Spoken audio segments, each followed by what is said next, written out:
இன்னொரு குற்றச்சாட்டு என்ன வைக்கிறாங்கன்னா, பாஜக ஒரு மதவாத கட்சி, அந்த கட்சியோட கூட்டணி வச்சிருக்காங்க, சிறுபான்மையினர்கள்லாம் எங்களுக்கு ஓட்டு போடுங்க அப்படிங்கிற ஒரு குற்றச்சாட்டு வைக்கிறார். உண்மையிலேயே மதவாத கட்சினா யாருங்க? மதவாத கட்சின்னு சொன்னா எந்த கட்சி மதவாத கட்சி? அவர் பாஜக சொல்றாரு. பாஜக எப்படி மதவாத கட்சின்னு சொல்ல முடியும்? அவங்க ஆட்சி இப்ப 13 வருஷம் ஆச்சு, 12 வருஷம் தாண்டிச்சு நினைக்கிறேன். பிரதமர் மோடி வந்து 12 வருஷத்துல எங்கேயாவது மதக்கலவர் நடந்திருக்கா?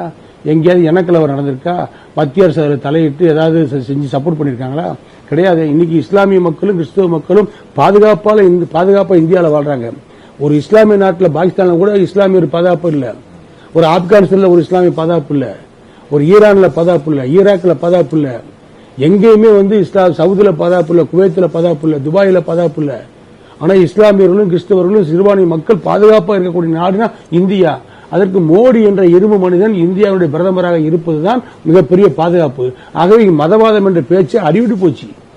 இனவாதம் மதவாதம் என்று பேசுகிற இவர்களுடைய பேச்சு இதவே சொல்லி சொல்லி சிறுபான்மை சமுதாயத்துடைய ஓட்டுக்களை ஓசியா வாங்குவது திமுகவுடைய பழக்கமாக இருக்கிறது. இந்த முறையும் அந்த நிலையை கையாளுறாங்க. இந்த நிலை சிறுபான்மை மக்கள் ஒரு தெளிவோடு இருக்கிறார்கள். அது இஸ்லாமியராகட்டும் கிறிஸ்தவர்களாகட்டும் ஒரு தெளிவோடு திமுக நம்மை ஓட்டு வங்கியாக நம்மளை பயன்படுத்துகிறது. நம்முடைய ஓட்டுகளை பெற்று நமக்கும் ஒன்றும் செய்வது கிடையாது, விமர்சனத்துக்கு தான் நம்மளை உட்படுத்துகிறார்கள்.